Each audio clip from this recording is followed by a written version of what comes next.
Después de 18 años de exilio, el avión que transporta a Juan Domingo Perón está por aterrizar en territorio argentino. Más de 2 millones de personas peregrinan hasta las inmediaciones del aeropuerto de Ezeiza. La multitud está conformada por las distintas facciones del peronismo. En el aire se mezclan la alegría con la tensión que existe entre los distintos grupos que intentan ubicarse cerca del palco donde hablará Perón.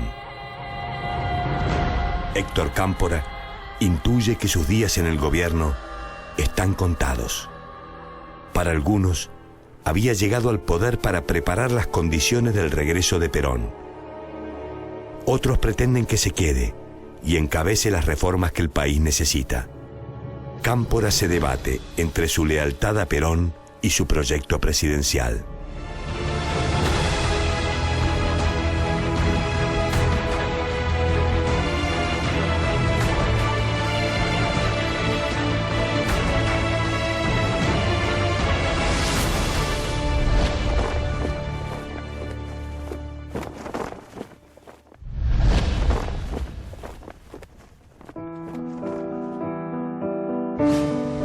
Héctor José Cámpora nació el 26 de marzo de 1909 en la ciudad de Mercedes, provincia de Buenos Aires. A la edad de 20 años, interesado por la carrera de medicina, intentó ingresar en la Universidad de La Plata, pero no fue aceptado. Esto lo llevó a la ciudad de Rosario, donde inició sus estudios. En ese marco, tuvo su primer contacto con la política. Participó de una huelga universitaria que terminó con el cierre de la institución durante 1 año. Cámpora optó por trasladarse a la provincia de Córdoba, donde cursó la carrera de odontología. A pesar de no pertenecer a ninguna agrupación política, fue elegido como presidente del Centro de Estudiantes. En 1933 concluyó los estudios y se trasladó donde residía su hermana, a San Andrés de Giles, en la provincia de Buenos Aires. Allí ejercería su profesión. Desde aquel año y hasta 1937, alternaba sus días entre el trabajo y la presidencia del Club Almafuerte. El 15 de abril de 1937 contrajo matrimonio con la joven María Georgina Cecilia Acevedo.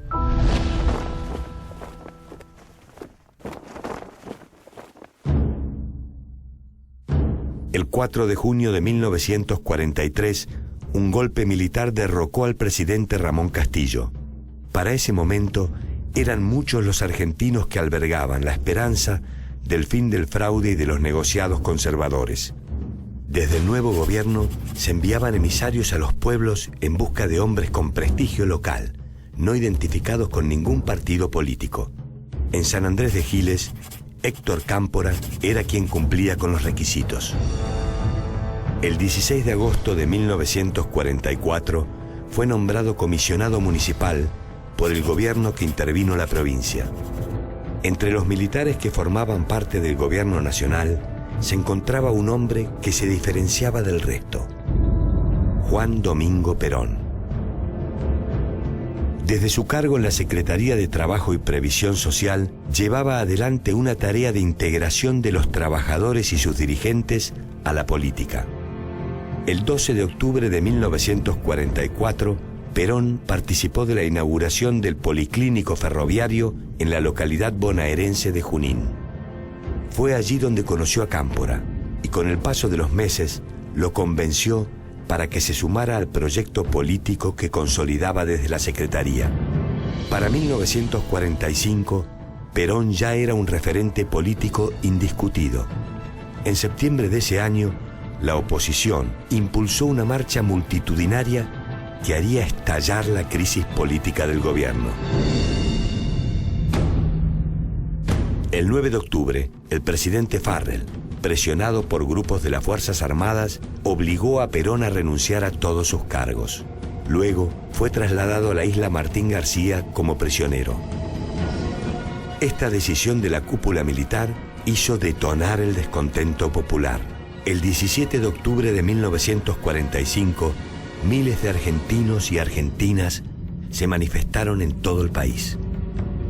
En San Andrés de Giles, un mitin sacó de su casa a Héctor Cámpora, quien ofreció un discurso de apoyo al depuesto militar. Ese mismo día Perón fue liberado y por la noche habló a la multitud. La salida del conflicto por vía electoral se volvió inminente. Cámpora fue propuesto como candidato a senador provincial por el Partido Laborista y a diputado nacional por el Partido Independiente. Estas agrupaciones, junto con la UCR, Junta Renovadora, postularon para la presidencia a Juan Domingo Perón. Durante el desarrollo de la campaña, Cámpora se convirtió en la persona de confianza de Perón y, sobre todo, en la de su esposa, Eva Duarte.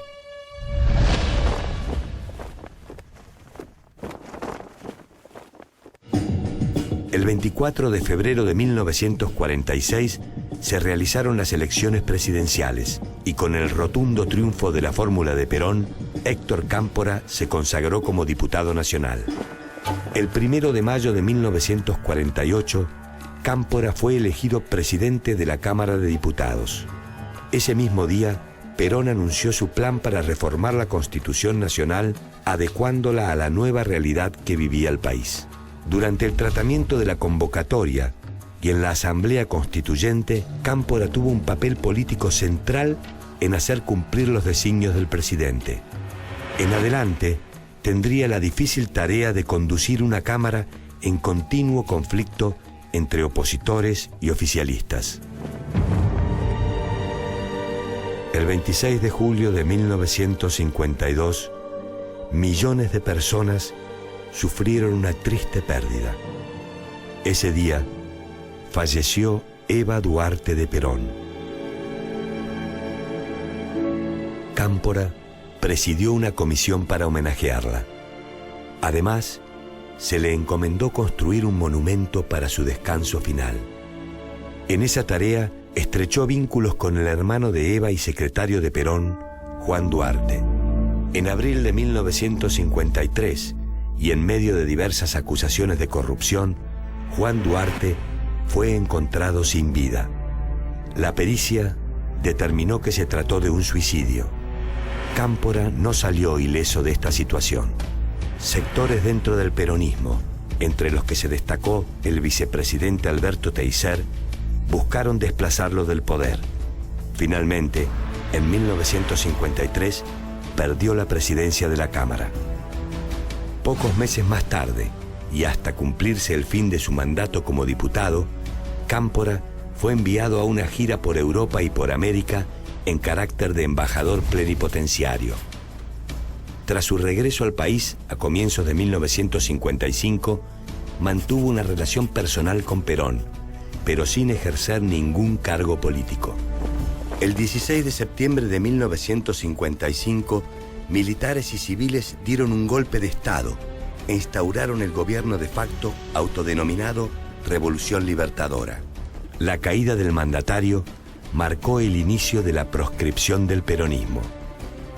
Mientras Perón recorría en su exilio distintos países de América Latina, Cámpora fue encarcelado y acusado de traición a la patria. En 1956 se lo confinó al penal de Ushuaia. Más tarde, fue trasladado a Río Gallegos, de donde logró fugarse, y el 18 de marzo de 1957 llegó a Chile. En 1958, luego de la asunción de Arturo Frondizi como presidente, Cámpora regresó al país. Durante el exilio español, Perón se había casado con María Estela Martínez. Desde 1961, la pareja se estableció en su quinta 17 de octubre, ubicada en el barrio madrileño Puerta de Hierro. Ese mismo año, Cámpora viajó a España para reencontrarse con Perón. Desde entonces, se encargó de mantenerlo informado sobre las tareas de organización del movimiento peronista ante el posible levantamiento de la proscripción para las elecciones a gobernador de 1962. Hacia 1965, Cámpora volvió a ocupar un cargo político y lo hizo como concejal de su pueblo, San Andrés de Giles.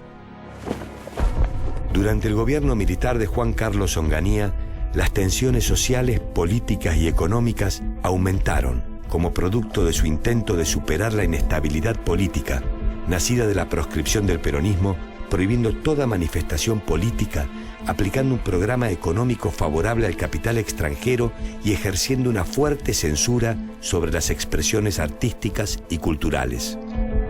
Contrariamente a lo esperado, esto provocó que fueran cada vez más los que luchaban por el regreso de Perón como solución a todos los problemas del país. Hacia noviembre de 1970, y durante el gobierno de facto de Roberto Livingston, se produjo un hecho importante. Ricardo Balbín, líder de la UCR, y el delegado de Perón, Daniel Paladino, unidos a otros partidos, publicaron el documento llamado La Hora del Pueblo.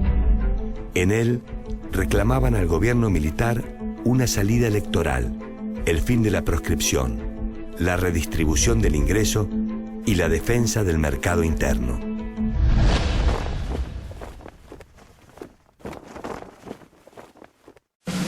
El 10 de agosto de 1971, Perón nombró a Héctor Cámpora como su nuevo delegado personal. Su objetivo sería lograr una salida política negociada o provocada por la fuerza del gobierno militar de Alejandro Agustín Lanusse. Sin embargo, el presidente se resistía a dejar el poder y mediante el llamado Gran Acuerdo Nacional buscó instaurar la condena general a las organizaciones armadas que surgieron luego del Cordobazo de 1969. De esa manera, conseguiría para las Fuerzas Armadas un papel tutelar en el futuro gobierno democrático. Lanusse negoció con Perón, que estaba en Madrid, vía Cámpora, pero las conversaciones no tuvieron éxito. Tiempo después, el líder peronista le encargó a su delegado la conformación de un amplio frente político que reuniera varias fuerzas. El resultado fue el Frente Cívico de Liberación Nacional, Fresilina. En julio de 1972, Lanusse estableció una ley electoral que impedía la participación de Perón en las elecciones presidenciales. En noviembre de 1972, después de 18 años de ausencia, Juan Perón volvía a pisar suelo argentino. Durante su corta estadía, se reunió con Ricardo Balbín, con miras a firmar un acuerdo de convivencia entre sus partidos. Para representar a Perón en las elecciones, era necesario alguien de gran lealtad. Cámpora, quien fue apodado el Tío por las agrupaciones juveniles, era el hombre indicado. La fórmula del Frejuli se completó con Vicente Solano Lima como candidato a vicepresidente. Hacia 1973, el movimiento peronista estaba conformado por distintas facciones. Por un lado, se encontraban los históricos, eran los dirigentes de los primeros tiempos y algunos que se sumaron en los años de proscripción. Por otro lado, estaban los líderes sindicales, quienes mantenían un fuerte recelo hacia Cámpora. Por último, se encontraban los jóvenes aunados en la llamada Juventud Peronista y montoneros. Para ellos, se trataba de la llegada al poder de un líder revolucionario capaz de conducir el proceso de liberación nacional.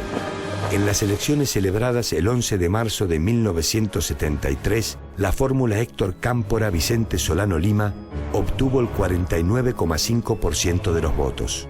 Aquel hombre que había ingresado en la política de la mano de Juan Domingo Perón, que durante tantos años había militado a su lado y que, como otros dirigentes, había conocido la cárcel, se convertía ahora en presidente.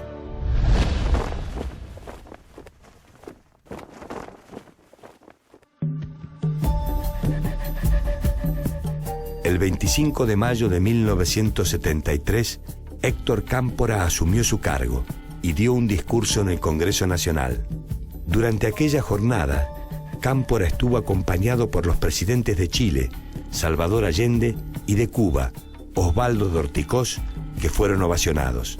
Mientras se realizaba el acto de asunción, en los alrededores de la Casa de Gobierno había una multitud de más de 200.000 personas. Los cánticos contra los militares se escuchaban constantemente. La tensión creció al punto de provocar una dura respuesta por parte de la policía, que abrió fuego sobre los presentes. La llegada de Lanusse desató la ira de los manifestantes y la represión reapareció. El saldo fue de varios muertos y heridos. Finalmente, la situación se normalizó cuando los militantes de la Juventud Peronista se hicieron cargo de la seguridad del acto. En su discurso de Asunción, expresó que había llegado la hora de Perón. También se encargó de reconocer a la Juventud Maravillosa. Luego, entregó un proyecto de ley de amnistía para todos los presos políticos encarcelados durante la dictadura militar. Pero al término del acto, muchos de los presentes se encaminaron hacia la cárcel de Villa Devoto. A ellos se sumaron militantes del Ejército Revolucionario del Pueblo y otras organizaciones no peronistas que no habían estado en la Plaza de Mayo. Cuando la manifestación llegó al penal, parecía que iba a culminar en una toma de la cárcel. Desde el gobierno se decidió ignorar la sanción de la ley de amnistía y se ordenó la inmediata liberación de todos los presos políticos. Mientras Cámpora iniciaba su gestión, Perón trazaba su plan de acción desde Madrid. Su objetivo era regresar a la Argentina con el nuevo gobierno en pleno funcionamiento, para impulsar su proyecto y profundizar el acuerdo político con las demás fuerzas de la oposición, especialmente la UCR. Además, deseaba imponer su conducción dentro del movimiento justicialista. Por su parte, Cámpora debía armonizar al heterogéneo movimiento en el poder. Nombró 2 ministros cercanos a la tendencia revolucionaria, 3 representantes del sector histórico del peronismo. Un lugar fue para el grupo de sindicalistas y otro para un miembro de la derecha.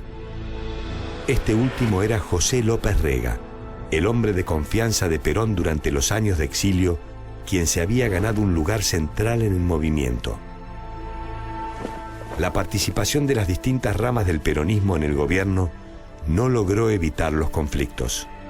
Para la tendencia revolucionaria, que dominaba las gobernaciones más importantes del país, había que defender al presidente, mientras que el resto no olvidaba el lema de campaña: Cámpora al gobierno, Perón al poder. A nivel económico, y siguiendo las directivas de Perón, el 6 de junio de 1973 se firmó el denominado Pacto Social. Este fue un acuerdo entre el Estado, la CGT y la CGE que buscaba mantener el crecimiento económico estable, poniendo límites a las demandas de trabajadores y empresarios para frenar la inflación. El acuerdo también buscó fomentar la exportación agrícola y nacionalizar el comercio internacional. Para garantizar el éxito del Pacto Social, el gobierno estableció un aumento salarial del 20% junto a la suspensión durante 2 años de cualquier negociación salarial. Sin embargo, este plan no era lo que esperaban los sectores combativos y exigieron medidas.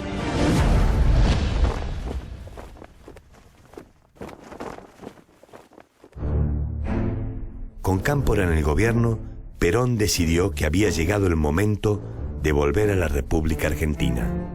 Los sectores de la derecha peronista y el sindicalismo ortodoxo se encargaron de organizar el acto de recibimiento. El 20 de junio fue el día elegido para su regreso definitivo al país. Desde las primeras horas de la madrugada, 2 millones de personas se movilizaron hacia el aeropuerto de Ezeiza para reencontrarse con Perón, después de 18 años.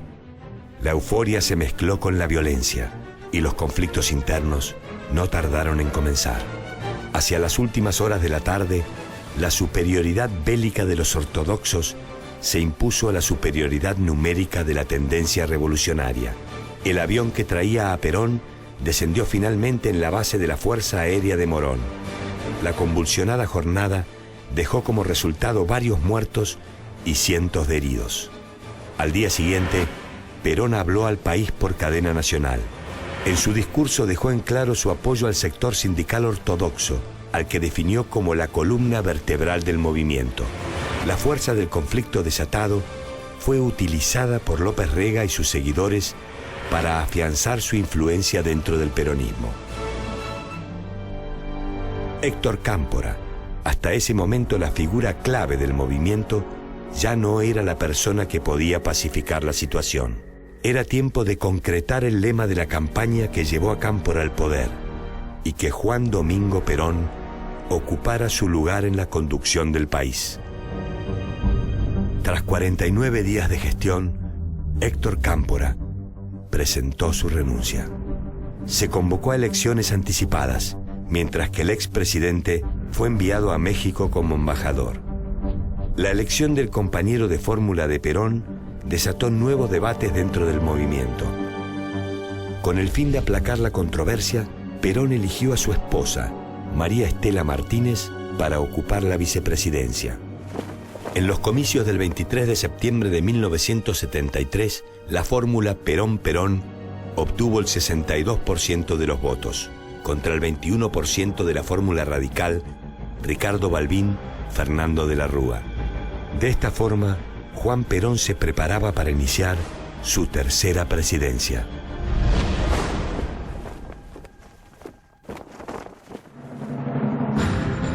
El tercer período presidencial de Perón comenzó en un contexto absolutamente distinto a los anteriores. En el marco del enfrentamiento interno del peronismo, que cada vez era más cruento, un comando montonero mató a José Ignacio Rucci, secretario general de la CGT y hombre de gran cercanía con Perón. La derecha del partido y los sectores sindicalistas no se mantuvieron indiferentes. Redoblaron su influencia sobre Perón y lograron que los puestos claves del nuevo gabinete quedaran en manos del sindicalismo y de hombres de López Rega, quien se mantuvo al frente del Ministerio de Bienestar Social. El contraataque de los grupos ortodoxos se materializó a través de una nueva ley sindical. Esta limitó la influencia de los sectores de la izquierda dentro de las organizaciones sindicales. También modificó el Código Penal para autorizar la represión de las actividades de todo grupo considerado subversivo. Las presiones políticas contra legisladores, intendentes y gobernadores relacionados con la juventud peronista y montoneros aumentaron y fueron obligados a renunciar. Sus lugares fueron ocupados por dirigentes afines al sindicalismo y a López Rega. Al año siguiente se conformó un grupo parapolicial cuyo objetivo era reprimir ilegalmente a los militantes de izquierda. Esta agrupación, llamada Alianza Anticomunista Argentina, o AAA, funcionaba de forma clandestina en los sótanos del Ministerio de Bienestar Social. El encargado de conducir sus operaciones era López Rega. El 1 de mayo de 1974, los jóvenes se acercaron a la Plaza de Mayo con la intención de ser escuchados. Los cánticos reflejaban el malestar que les causaba el nuevo entorno del general. Las organizaciones sindicales se han mantenido inconmovibles y hoy resulta que algunos imberbes pretenden tener más mérito que los durante 20 años. A partir de aquel momento, la relación entre la izquierda peronista y el líder del partido fue irreconciliable. Con el fin de recomponer su liderazgo, el 12 de junio, Perón convocó a sus seguidores en una nueva concentración. Allí se presentaron solo los militantes de los sectores sindicales y otros afines a López Rega. El presidente se dirigió hacia la multitud detrás de un grueso vidrio blindado. Temía un atentado contra su vida. Mientras la situación política se deterioraba, el ministro de Economía, José Bergelbart, se encargó de frenar los continuos aumentos de precios, además de estimular algunas exportaciones industriales. Sumada a los problemas dentro del movimiento, la salud de Perón empeoraba día a día. El 29 de junio decidió delegar el poder en su esposa, quien anticipó su regreso de una gira diplomática por Europa. El 1 de julio de 1974, Juan Domingo Perón falleció. El país quedó inmerso en un profundo dolor y desconcierto. Se había ido el único que podía conducir el país en medio de la turbulencia. Por unos pocos días, los distintos sectores del peronismo dejaron de lado sus diferencias para despedir los restos de su líder. Con la muerte de Perón, terminaba una etapa de la historia argentina.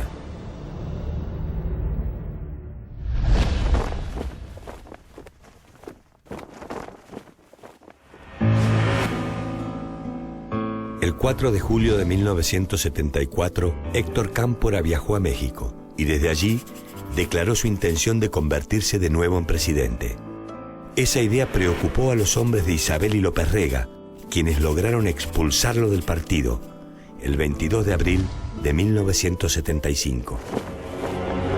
El 24 de marzo de 1976, un golpe militar, liderado por el teniente general Jorge Rafael Videla, el almirante Eduardo Emilio Macera y el brigadier general Orlando Ramón Agosti, derrocó a la presidenta. Cámpora, consciente de que su vida corría peligro, pidió asilo político en la Embajada de México en Buenos Aires. En aquel momento, su salud se encontraba gravemente afectada por un cáncer de garganta. Durante 3 años, el gobierno militar se negó a permitir su salida del país. Finalmente, en noviembre de 1979, el gobierno militar lo autorizó para viajar a México. A pesar del cáncer terminal, publicó la Carta Abierta a los Argentinos. En ella, expresó la necesidad de recuperar la democracia para mejorar el país. El 11 de agosto de 1980, en la reunión de la Asociación Latinoamericana para la Defensa de los Derechos Humanos, denunció las violaciones a esos derechos cometidas por la Junta Militar Argentina. Finalmente, el 19 de diciembre de 1980, Héctor José Cámpora falleció en la localidad mexicana de Cuernavaca.